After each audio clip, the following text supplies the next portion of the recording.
Benefits District, and so many other community and business groups from across the city.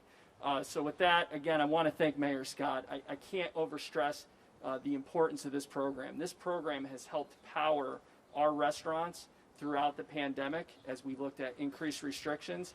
But more importantly, it positions our restaurants and our small business community to truly drive the economic recovery that we're going to see in Baltimore City. So thank you, Mayor Scott. And with that, I'd like to turn it over to the President and CEO of the Downtown Partnership, Shalonda Stokes. Thank you, Councilman Costello. Mayor Scott, I cannot thank you enough for extending this effort, and Administrator Shorter, appreciate the partnership. If there was a bright spot in last year, it was our communities and our city government working together for the betterment of the small business community. The willingness to transform public realm into open air spaces that could be used by people to safely gather, exercise, and dine with social distancing. We know that this is particularly useful in an area like Charles Street, where there aren't as many patio spaces or wide sidewalks. And we know, just a little plug for this weekend, we'll end up closing 14 blocks of Charles Street for the Charles Street Promenade. The pandemic showed us what was possible. Mayor Scott, your administration, in continuing this effort, shows your commitment to business, so we thank you.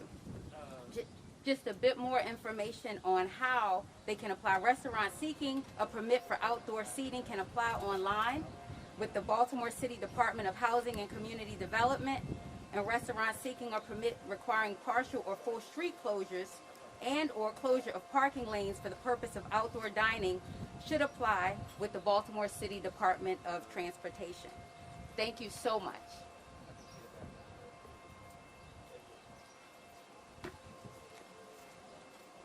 Thank you, Shalonda. I want to thank the great folks like Councilman Costello and Shalonda who have remained champions for our business throughout this pandemic and who continue to fight on behalf of everyone, including our businesses throughout this recovery process. We'd also like to say that we were joined this afternoon by our Deputy Mayor for Neighborhood and Economic Development, Ted Carter, and with that, we'll take a few questions. Mayor, do you know what this means for the current permits that are already in use? Because I know there was a date where they expired. What does it mean for that expiration? Yeah, thank you for that question, Dave. What we'll be doing is work with all of those who have it to figure out how we can extend them as we extend their program to make sure that places that already have this don't see it go away. And this is about, of course, again, about extending and expanding this, and as Shalonda said so eloquently, something positive that came out of the pandemic that we don't want to see go away. Hold on. I can't hear you, Alexa. It's another one right behind it.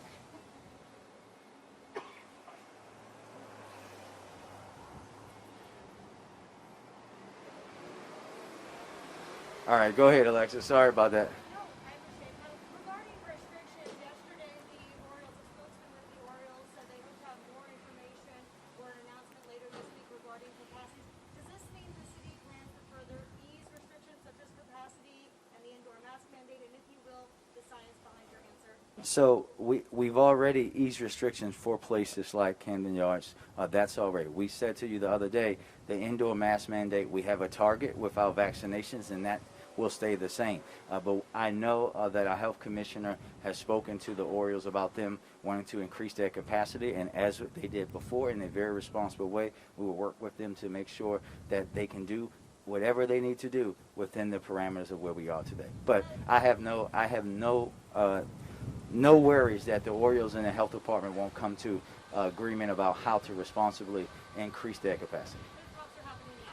Yes. Mayor, I have an unrelated question. There's a video circulating of a man being beaten in Canton Sunday night on O'Donnell Street. Have you seen that? And if so, your reaction? Haven't seen it yet, and we'll get back to you after I see it, but anytime someone's beating, we know that's not acceptable for anybody to go through that. Thank you.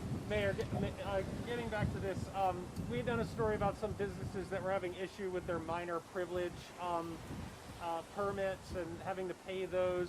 how does this play into the minor privilege permits, or does it? And maybe if you can just explain that. Yeah, we know there's been a lot of confusion. I will let the administrator and Ted talk about the work that we're doing to make sure that that confusion goes away.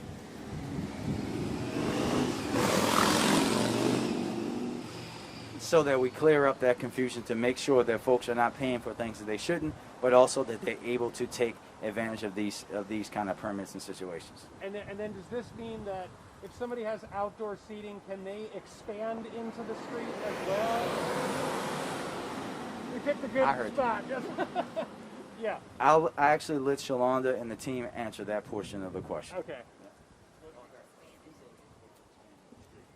Yeah, so the outdoor dining street closure program, that leg of it is where you're standing in a parklet where a parking lane can be converted to be utilized for table service. The outdoor seating relief program, that's the piece that you see right here on the sidewalk. And then the design for distancing, which is the third leg of it out of BDC, that's the larger street closures you might see around Cross Street Market or in Fells Point. And all three are being expanded until further notice. Yes. Is that right? Okay. There, I have a question.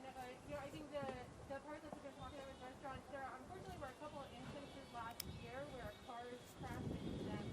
Is traffic safety a concern for you? And what do you do about it? Well, listen, traffic safety and safety for folks who are either walking, running, biking, driving is a concern all the time. And we know that you hear from the Department of Transportation, and you can see in from the police department about throughout the pandemic how we've seen accidents and things rise. We have been through our Complete Streets Manual working to figure out ways to build and construct our streets that make everyone safer that uses them, drivers, but also considering things like this. That's something that we're going to work on both in the short and the long term. Thank you.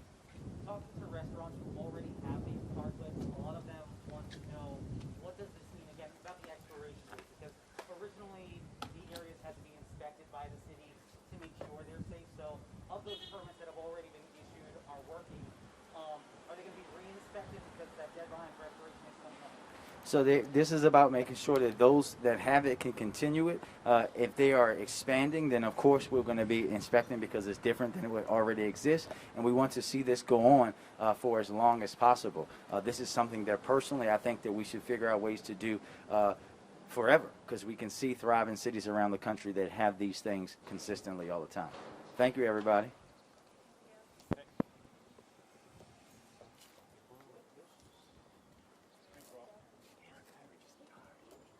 I just missed that last part when I ran.